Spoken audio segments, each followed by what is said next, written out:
to the responsibility to protect. Atrocity prevention. Words kill. All societies are potentially vulnerable. Atrocity crimes. Timely and appropriate action. Welcome to Expert Voices on Atrocity Prevention by the Global Center for the Responsibility to Protect. I'm Jacqueline Streitfeld Hall, Deputy Executive Director at the Global Center. This podcast features one-on-one conversations with practitioners from the fields of human rights, conflict prevention, and atrocity prevention. These conversations will give us a glimpse of the personal and professional side of how practitioners approach human rights protection and atrocity prevention, allowing us to explore challenges, identify best practices, and share lessons learned on how we can protect populations more effectively.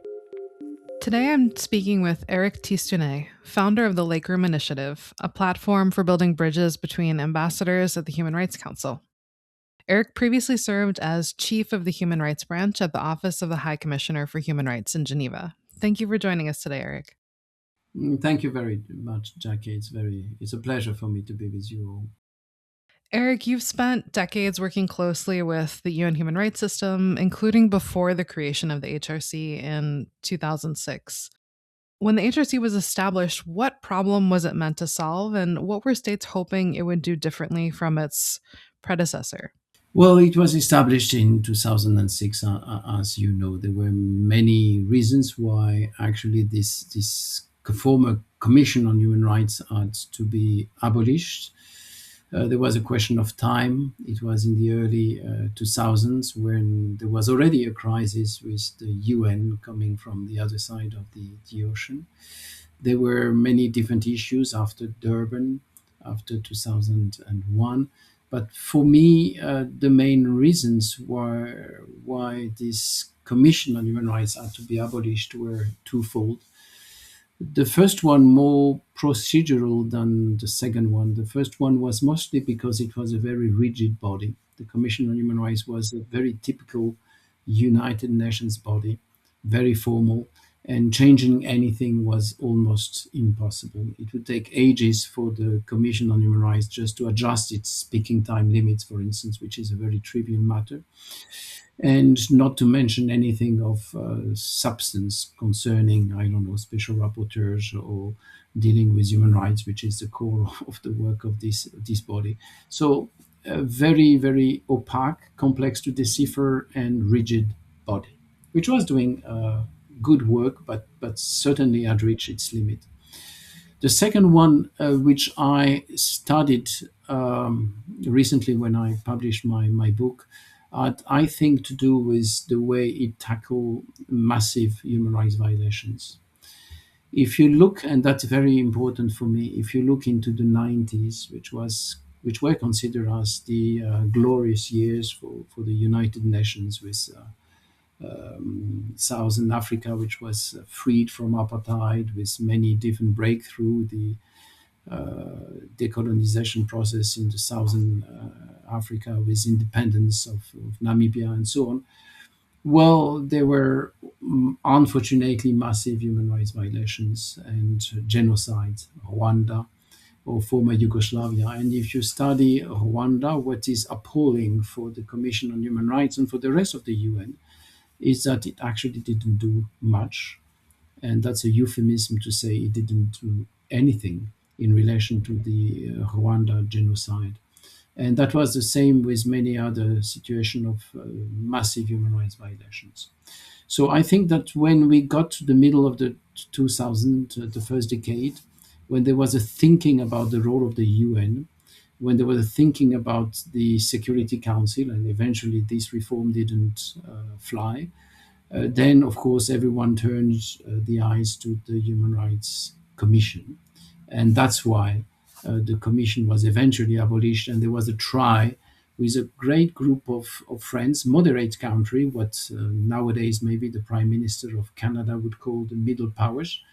There was a call to try to address this situation by creating a much more substantive body, much more agile, flexible, at a higher status. The Commission on Human Rights was ECOSOC, was a subsidiary body of ECOSOC, whereas the Council is now a subsidiary body of the GA, and with a stronger type of possibilities in relation to human rights violations. So We were there, thus equipping the council with more important tools and more important ability to address these massive human rights violations.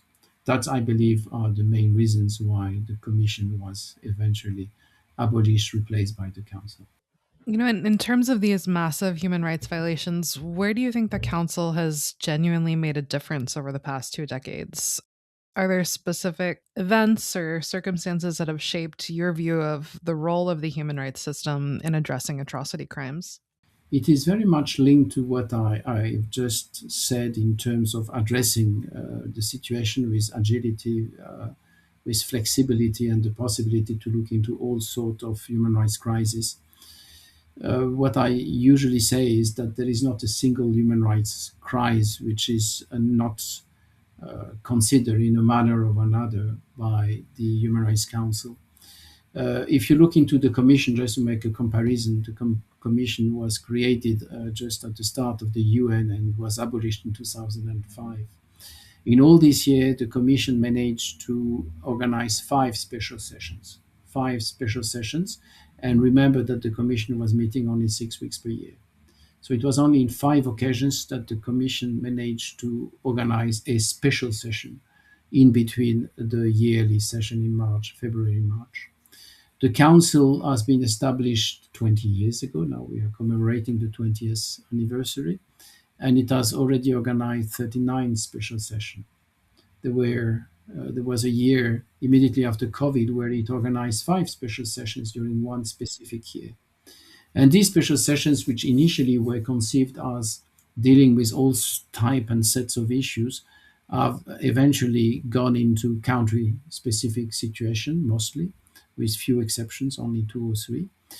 And the rest were our situation of human rights violation, gross and massive human rights violation. There is, of course, a question whether all of them were touched, which is certainly not the case, but there is at least one assessment to make, which is that the Council addressed these issues. The Council created something which is called urgent debate. That is to say, if a human rights situation arises during a Council session, it can do that. It can set aside part of its program to deal with an urgent situation, and it held so far 9 urgent debates, which is not too bad. Also, comparing with the Commission on Human Rights, the Commission created, and that is something people usually don't realize, only 2 commission of inquiry during its 75 years of existence. 2. The Council has established since its creation around 40 commission of inquiry, whatever the names, and currently in existence are, I think, if my memory serves me well, around 12 to 13 such commission of inquiry, fact-finding mission. They find whichever name is the most appropriate, but that's what matters. And there are, of course, plenty of other opportunities when the Council is looking very seriously into human rights violations. Thematic special rapporteurs, which are grown in importance and a number, they have the possibility to travel in the field, and they very often address situations which otherwise would have remained muted or silent. So I would say that all in all, the Council has done a significant progress in addressing mass atrocities. The question which remained is, of course, and what we are seeing now is the question of double standards. Are we facing a situation where we can fairly say that all human rights mass atrocities are addressed? I would not conclude in this manner. If I simply draw attention to what the ICRC president or the High Commissioner for Human Rights are saying regarding the crisis in the world, well, and if you try to see how many such situations are dealt with by the Council, there is a gap. And that gap is, of course, a huge problem, not only for the Council, but for all the UN system, because it leads to accusation of double standards and so on. And this is undermining the Council as such. Yeah, I mean, we've seen from the outside that political polarization is often blamed for the Council's weaknesses when there are, visible cracks in the system. From the inside, how much does politics actually constrain what the council can do? You see, well, I don't like the word politics or politicization of the council because I, from the very start, considered that human rights are political in nature. So I find it, having spent almost 4 decades, 35 years in the system, and with my activities now, I find it absolutely normal that human rights are dealt with in a political manner. And if it were not to be politicized, I would say that this would be genuinely problematic. I would not anticipate any debate on human rights going smoothly anywhere, be it at the UN or at the domestic level. Look at any human rights debate of a serious importance in any of our countries, north, south, east, west, and name me one case where a debate took place in a very civilized, orderly, and intellectually savvy manner. In most cases, there are emotions, there are very strong opinions, exchange, and so on. So politicization is normal. Polarization is when group of states operate in groups, and they oppose not as a matter of human rights interest, but they oppose as a matter of principle just to block the initiatives of the other bloc. And that's where we got into system and they are into a problem. And this is exactly where we get into your question, Jackie. That is to say, the polarization, it is affecting the council more than before. Strangely enough, the response is not straightforward. The early years of the council, people have forgotten that, but the early years of the council were extraordinarily polarized. In the years between 2006 and 2011, there was a very clear polarization, and the council couldn't really move ahead. And if you are focusing on mass atrocities, you would see that during these years, the council didn't do much because there was rigidity between the groups, and the initiative of one group were automatically sort of undermined by the others. But there were golden years between 2011 and I would say 2022, 2023, where many mechanisms were created and where there was a genuine wish for almost all players to try to get to a common understanding about these massive human rights violations. Now we are getting into a third phase where, with the invasion of Ukraine by the Russian Federation, and a few years later, the situation following the 7th of October with Gaza, and now what is happening in the OPT and everything else, we are seeing a real case of polarization and double standards and reaction by the public at large as to requiring a better understanding of what the UN is doing in this regard. And there we are facing the issue of polarization. And this is basic polarization. Why are we facing ourselves in this situation? It's very simple. People don't realize that it's so simple. In order for a situation to be considered and leading to a commission of inquiry, special rapporteur, or whatever, you need a resolution. That resolution needs to be tabled by a state. It needs to be agreed by others, and that leads to some form of outcome. So guess now what happens if a situation of human rights violations, mass atrocity happen in a country which is, let's say, in geopolitical terms, is a weak one. A country which doesn't have really international means, which is economically speaking without much power. Well, under all likelihood, if it is not supported by one of the major powers, this country may find itself on the agenda of the Council. And everyone would say, rightly so, because there are mass atrocities. If you have grave and massive human rights violations in a country which is a powerful one, which has a strong economy, which is close to one of the major powers in the world, who is going to raise a finger and say, listen, that situation should be this topic of attention by the Council with a commission of inquiry, a fact-finding mission, or whatever? Who is going to dare offending one major power and potentially find itself facing new tariffs, find itself facing sanctions or God knows what. And this is where the problems appears. And this is something which is probably different than polarization. It's the absence of will to commit the international community to do exactly the same thing when two situations very comparable arise, depending on which country is concerned. It's interesting that you mentioned the absence of will and also, the different phases of um kind of cooperation in the council, because there was a moment a few years ago. It wasn't They weren't willing to put forward a commission of inquiry, but there was some willingness to, consider putting situations like the Uyghur situation in China on the agenda of the council. There was kind of a push and an effort by some states, and I don't think we're seeing that kind of level of will anymore.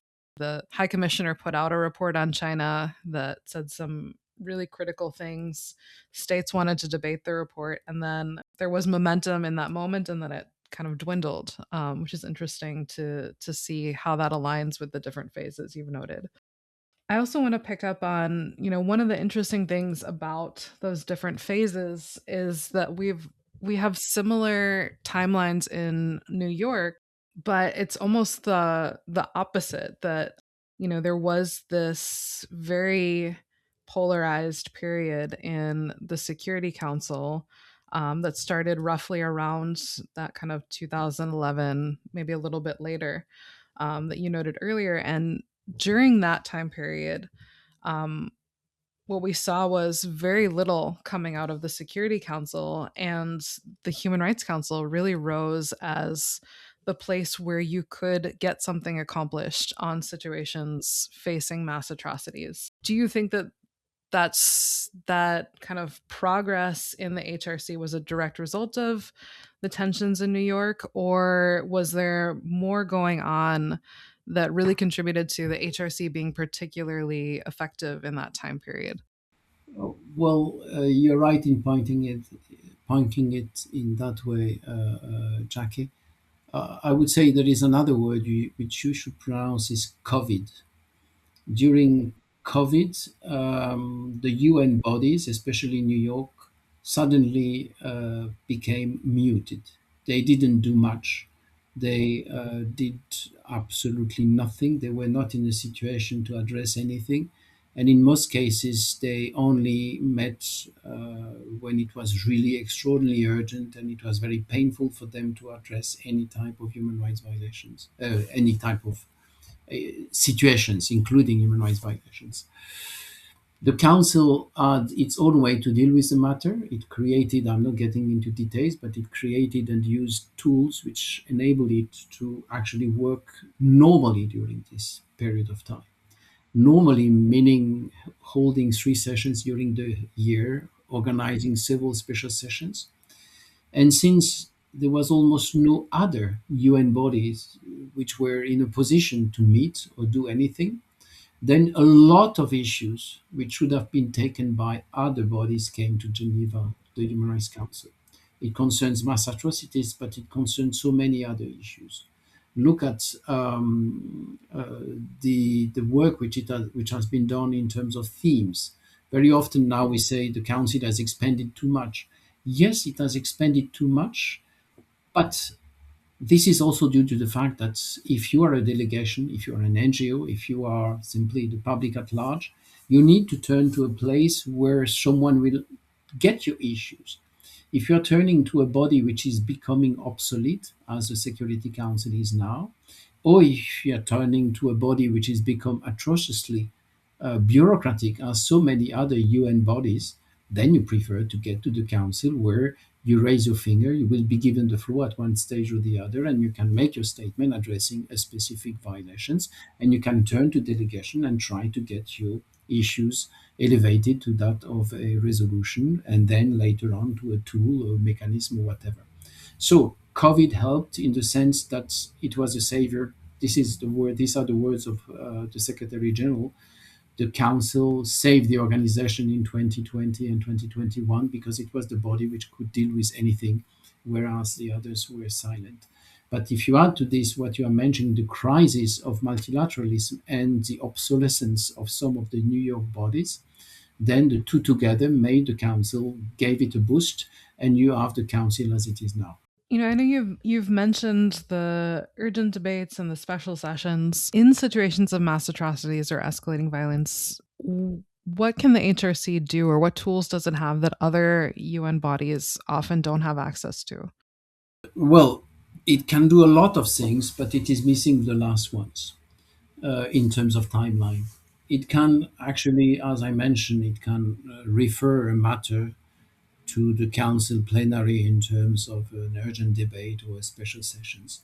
It can consider report by special rapporteurs, and thematic special rapporteur may alert on case of massive cases of torture, IDPs, summary executions, famine, or whatever that would be discussed by the council. You would have the High Commissioner, you mentioned him. The High Commissioner is in a position to introduce matters at the Council through its various updates 3 times per year, and any impromptu reports he may provide to the Council. So it does have a massive set of information about a lot of things which is happening in the world now. That is very clear. From there on, it can create a lot of different tools or mechanisms which are very complex to figure out because they sometimes bear different names. You do have special rapporteur, working group, independent experts. You do have commission of inquiry, fact-finding mission. You have group of human rights experts, group of eminent experts. You have forums. You have a lot of things. Sometimes we lose ourselves with this, but this is a way for the politics to sort of be reduced in importance, because you can have a resolution adopted depending on the wording you use.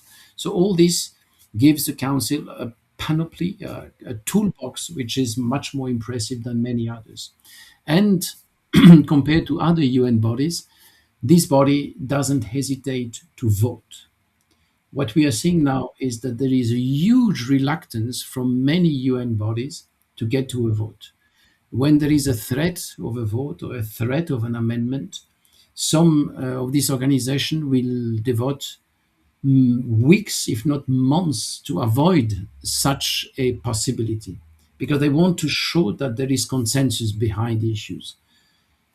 In the world of today, getting to a consensus around human rights issues, mass atrocities, or whatever they are, this is a dream which is very hard to see materialize. It's a goal which is very difficult to reach.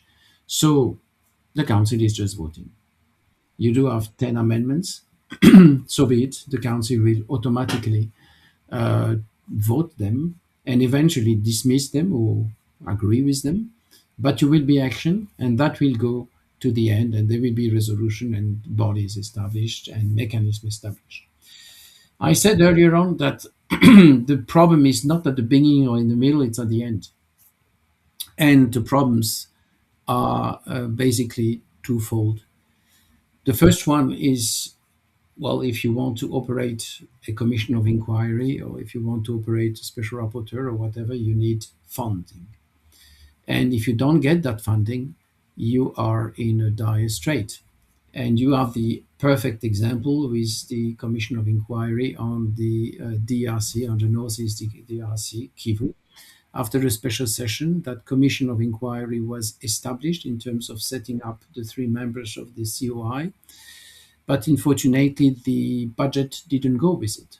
And if I'm correct, to this date, the Secretariat is not yet in a position to put it up in motion. And it would be, let's say, a simple consequence of an economic crisis, and no one would talk much about it if it were not hundreds of thousands of human beings affected by this.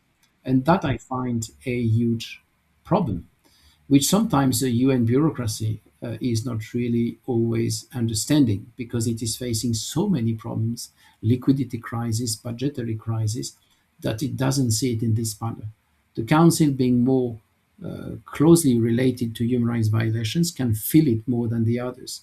But when you are in a budgetary body somewhere in New York, you will consider that the Human Rights Council is similar to one of the 140 or 50 other subsidiary bodies, and all deserve attention, and there is no reason to spend more attention to the Human Rights Council than to another body, and you may not get the budget to this Human Rights Council. The other problem is that the Human Rights Council is not a charter body. Whatever it does has a huge potential for being implemented.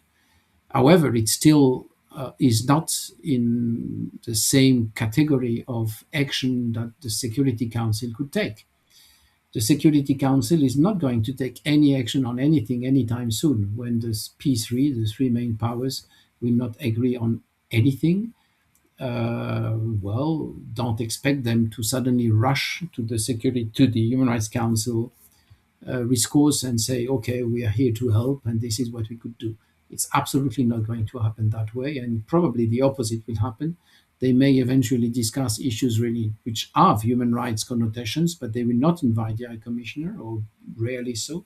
They will never invite the President of the Council. They will very rarely invite special rapporteurs or commission of inquiry. So there is a disconnect, and that disconnect is of the greatest importance. Yeah, since you brought up the budgetary issue, how do you assess the gap between New York and Geneva? There's obviously this question of budget and operationalization of HRC mechanisms happens in New York in the Fifth Committee, but there are also challenges in bringing HRC experts or even OHCHR to brief the UN Security Council and brief other bodies in New York. I could speak for hours on this topic. What I can say is what you see and what you do not see. What you see is that there are budgetary issues, and what you don't see is that there is very often reluctance to have the council having an impact, and therefore pretenses that this is a liquidity crisis or budgetary crisis or God knows what. It goes from the most ridiculous example, which is a recent one, where I understand that, for instance, sign language was interrupted for a short while due to so-called liquidity crisis, which would have deprived hundreds of thousands of people access to the council. It's just to know at the end of the day that the cost-related issue was around US $77,000, which is a drop in the ocean when you consider the overall budget of the organization, even in time of a serious budgetary crisis.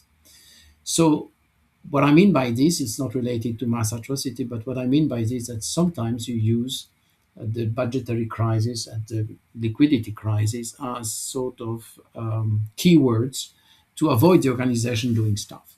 This may be bureaucratic challenges, this may be other type of challenges, but you have them. It's very clear.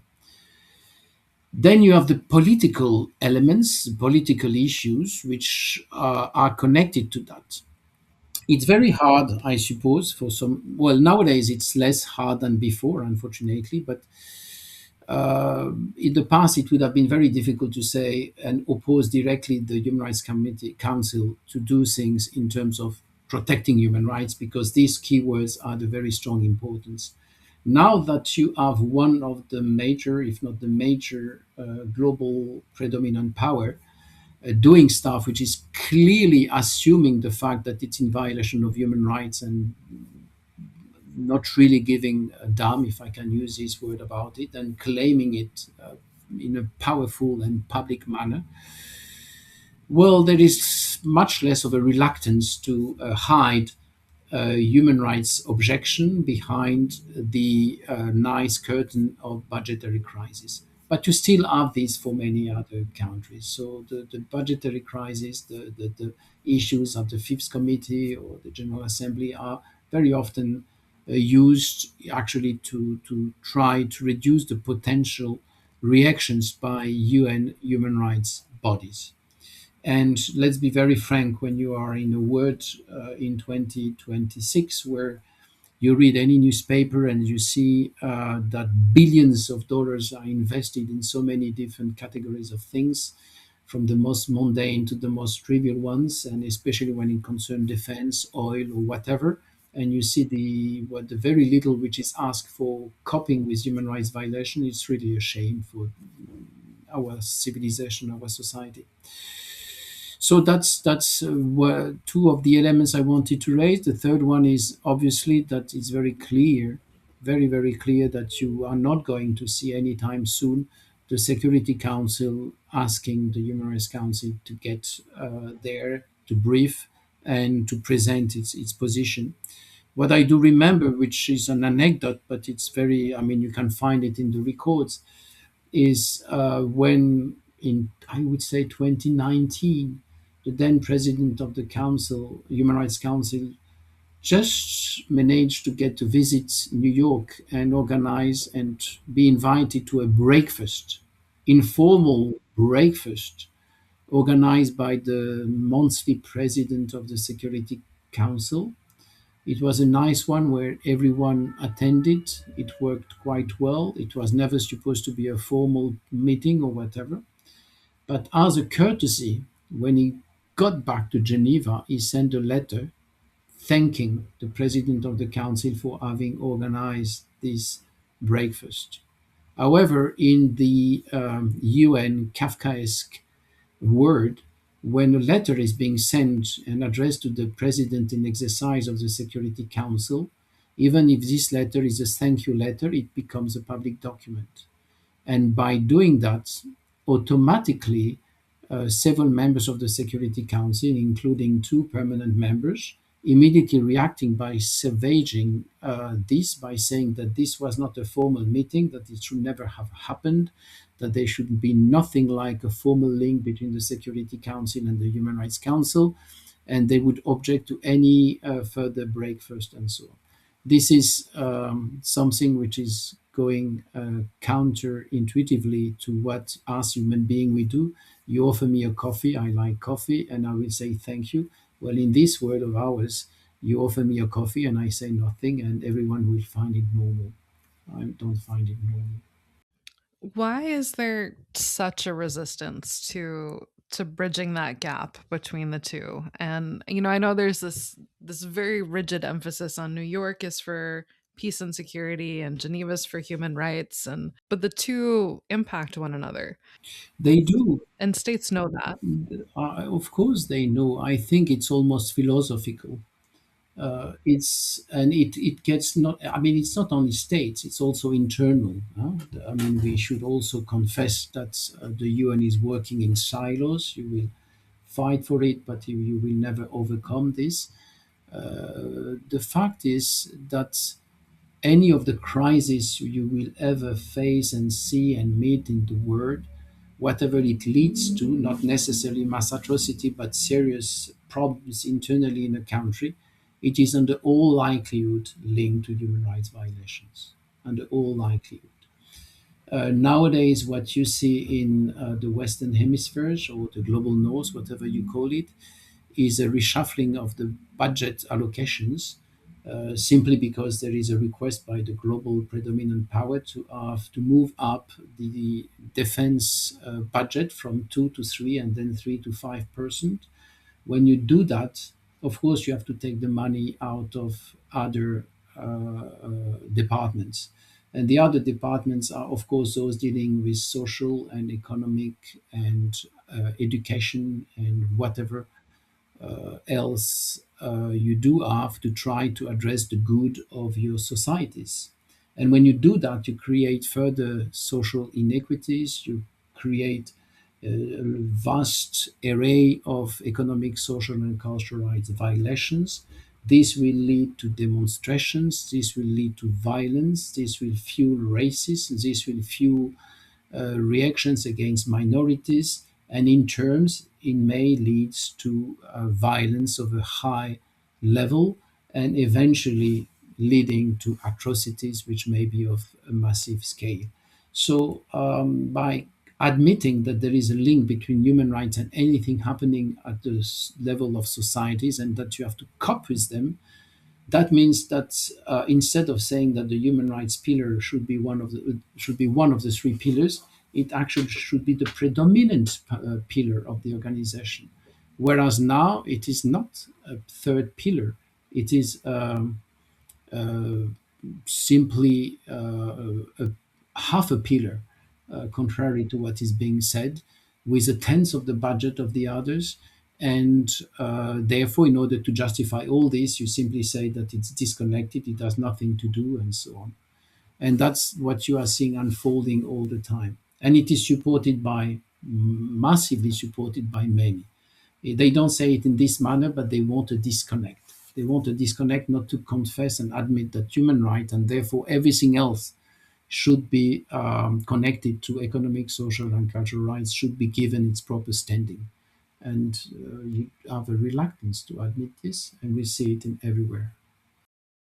Given this reluctance to make that connection between economic, social rights, and bigger rights violations with atrocity situations, do you think that in its current form, the HRC is still structured to be better at reacting to atrocities than preventing them, and seeing that sort of long term trajectory of violations of civil political rights and how they connect with atrocity situations?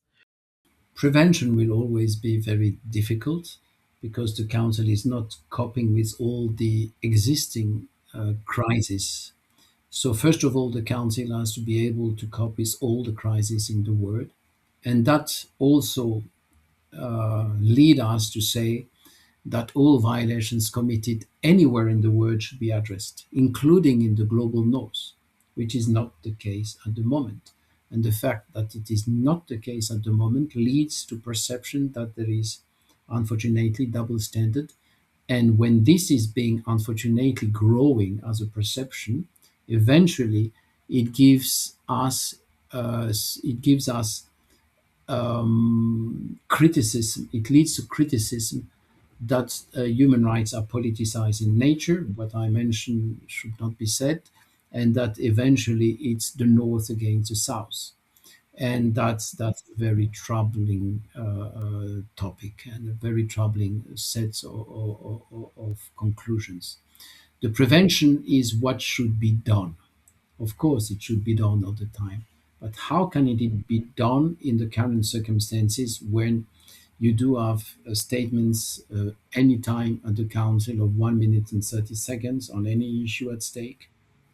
When we are being asked to rationalize everything, when the word is actually, I wouldn't use the word collapsing, but when the perception of human rights in general terms is collapsing, unfortunately, you would need far more than what we are doing. We would need to consider everything which is happening, and there is simply no time, no money, no priority, and no intention to do that.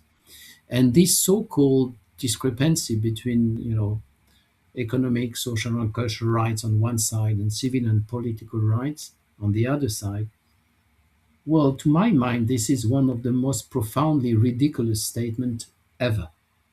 No one can be so wrong in saying that. I'm very often saying it, and because people are still using this distinction, civil and political rights, economic, social, and cultural rights. And I once, in one of the meetings I was organizing, I was saying to this audience, I was saying, just look at the 10 mandates which have been established by the council. I'm talking about thematic mandates, and try to categorize them. Tell me, please, where they belong. And they looked at the list and they realized that none of them can be categorized as clearly civil, political, economic, social, or cultural rights. Because in our world of today, and even in the past, things are so complex that you cannot categorize them anymore. Speak about the rights of women. Where do you place them? It touch all the gamut of human rights. It touch everything and much more. Older persons touch everything. Albinism, everything. And everything is, deeply interconnected. Mass atrocity may start with a demonstration or a series of demonstrations. This is civil and political rights. But this demonstration may arise out of hunger, may arise out of cuts in the social services, out of the deprivation of children to go to school, out to measures taken regarding various issues regarding sexual reproductive rights, or about measures concerning freedom of whatever. Everything is interconnected, and that is a real cause. But people will try to segment it and present it in different manners, finding scapegoats. And that's the troubled society we are living in now.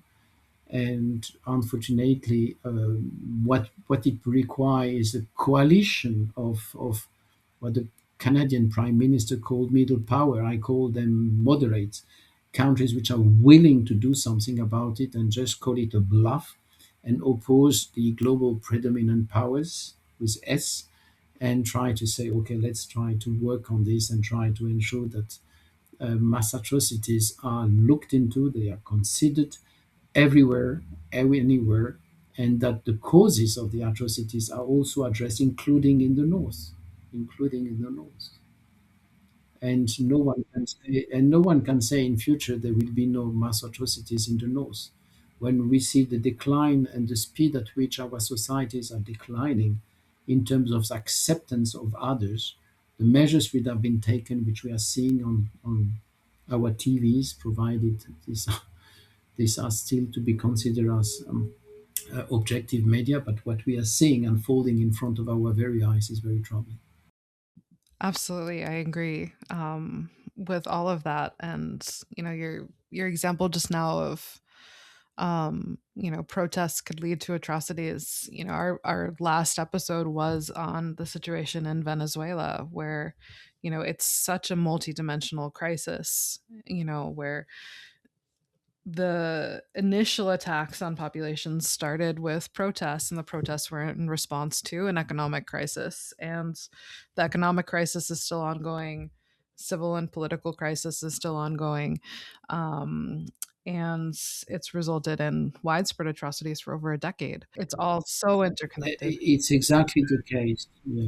You see now most of the far right movements in the world, they are attacking minorities. The refugees are responsible for everything.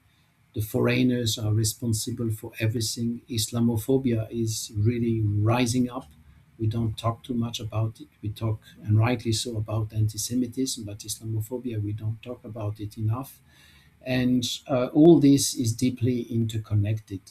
But what is going to happen in 5 or 10 years from now, when in certain countries all these people will have been thrown out, when poverty will be spreading through Africa and South and Central America, when there will be increasingly social inequities at a scale unheard of since the beginning of the last century, what do you expect to see happening but further hatred, dealing with lots of internal violence, domestic violence, leading to possibly conflicts and certainly mass atrocities.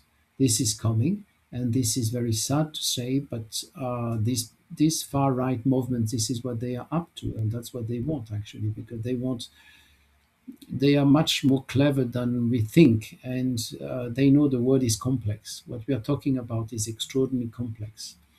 And if you want to put it in simple words, you fail, miserably so. And we always fail. I fail, and all of us, we fail. However, if we are extremists, it's very simple. You try to get 2 or 3 keywords, and you use these keywords ad nauseum. And at the end of the day, you make it very simple. It's binary. It's them against us. And those listening, which are lost in their private life, in their social life, in their family life, they have difficulties to cope with it. Well, they hear that, and in the same manner, in the 30s, they would blame the Jews. In these years now, they would blame I don't know, the Latinos, or they would blame the Muslims, and we have seen horrible things being written down on X Twitter by parliamentarians, and everything seems to be accepted. But these people don't realize that all this has a cost. I'm coming my family comes from the northeast of France, which was the subject of two world wars and was deeply affected by these wars. And I lost, but I was not born there. But I lost many of my relatives in atrocities committed in those years, and I've heard plenty of stories about how it degenerated. It started with words. These words then channeled and snowballed into something else, and then something else, and eventually those who came into power, they implemented things which were so horrible, but dehumanization had been taken its toll and was deemed possible in those years, and we are paying a price still now. So we should be extraordinarily careful with what is happening now because it paved the way for the next generation to pay a huge price. Given that you've mentioned the liquidity crisis at the UN, and we're also, closely following the UN 80 process and how there's, along with kind of these far right movements around the world, there's also a contraction and kind of push against multilateralism. So, as the council looks ahead, what adaptations or reforms would make it more effective in a world marked by all this fragmentation and widespread rights abuses? I think that well, there are many. Of course, there are many things which should be done. There are things. First of all, we should learn to speak differently. When you read UN reports, frankly speaking, very often they are not easily readable, full of acronyms and UN jargon and all these things. So that's purely details, but it's important because we must use a language which is understandable and understood by all. Otherwise, people just don't read anymore. They are looking into their mobiles, and if the second sentence doesn't make any sense and the third sentence is full of jargon, the fourth sentence will never be read. So we have to learn and adjust ourselves to the 21st century and 20 past 2020 with the arrival of new technologies, which that is important, and that doesn't need a lot of money. It needs a new way to deal with our communication skills. The second issue, which is more in substance, and that's related to the mass atrocities, where there are so many violations happening everywhere, but there is this issue of who is going to initiate the consideration of these cases. Now it comes from always the same group of countries. How can you ensure that others step in? It's very hard because the others, in order to come up, they need to raise their fingers. And if the country is close to the global predominant power, they may be immediately sanctioned with tariffs and God knows what. So they will not dare to do that. So you need to actually broaden those who can be initiators of new considerations, either in the thematic word or the country specific words. And there are several possibilities. First of all, have an increased role to be played by the High Commissioner. The High Commissioner for Human Rights, to my mind, should be able to do what the Secretary General is doing with the Security Council, raising a case to it. The High Commissioner should not hesitate for a second to say, okay, this is my update to you, because he does this 3 times per year. And I think that you should focus your attention in the next 6 months to the following crisis. 1, 2, 3, 4, 5. He should be able to do that, and the council should have to actually follow up. And that would be far more neutral and objective than whatever exists now. Secondly, in terms of geographical issues, I think we should have some form of, I know it doesn't go very well, and I've been told several times that it is not going to fly, but I don't mind. I'm raising it again and again because when you say it, it becomes Pavlovian, and at the end it may eventually resurface and be implemented. But we should have regional special rapporteurs, special rapporteur focusing on everything happening in a region, which has not been dealt with by a separate mechanism. And that would ensure that everything is looked into. We are being told the UPR is doing that, but the UPR is a good mechanism. It's a great tool, but it is not looking in details into what is happening in a country. And it is done via a very sort of strange combination of procedure, which is kind of light and kind of, I would say, very speedy process, which lasts 3 hours and 15 minutes and end up with 300 recommendations, which the state is not in a position to implement, whatever the circumstances. So regional sort of special rapporteurs, these are sort of possibilities, giving special rapporteur, thematic ones, more say into the issues which are being considered. Because if you do have 5 or 6 special rapporteurs issuing a press communique saying that they considered that massive violations have been committed or that there are crime against humanity or whatever, they should be taken very seriously and immediately taken into consideration by the Human Rights Council. So these sort of measures could be taken, and I think could lead to some remedial action by the council and would have an impact, because the council is really followed by a lot of people. It is followed by various sort of groups, including groups which hate the council and wants to have it destroyed, but it is followed by a massive number of people who wants it to succeed. And I think we should really focus on these people and move ahead. Thank you for joining us for this episode of Expert Voices on Atrocity Prevention. If you enjoyed this episode, we encourage you to subscribe to the podcast on Apple Podcasts, SoundCloud, or Spotify, and we'd be grateful if you left us a review. For more information on the Global Center's work on R2P, mass atrocity prevention, and populations at risk of mass atrocities, visit our website at www.global2p.org and connect with us on Facebook, Blue Sky, or LinkedIn at GCR2P.